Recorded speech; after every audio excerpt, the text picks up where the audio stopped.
حضرت ابو ہریرہ رضی اللہ تعالیٰ عنہ سے روایت ہے کہ رسول اللہ صلی اللہ علیہ وآلہ وسلم نے فرمایا، جب اللہ تعالیٰ نے جنت اور دوزخ بنائی تو جبریل علیہ السلام کو جنت اور اس میں موجود چیزیں دیکھنے کے لیے بھیجا۔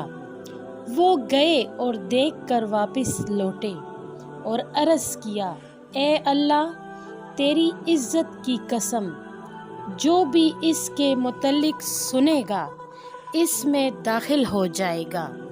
پھر اللہ تعالیٰ نے اسے تکالیفوں سے گھیرنے کا حکم دیا اور دوبارہ جبریل علیہ السلام کو دیکھنے کے لیے بھیجا۔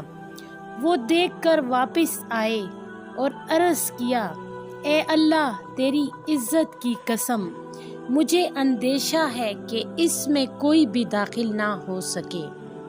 پھر اللہ تعالیٰ نے انہیں حکم دیا کہ اب دوزخ اور اس میں موجود عذاب کو دیکھو۔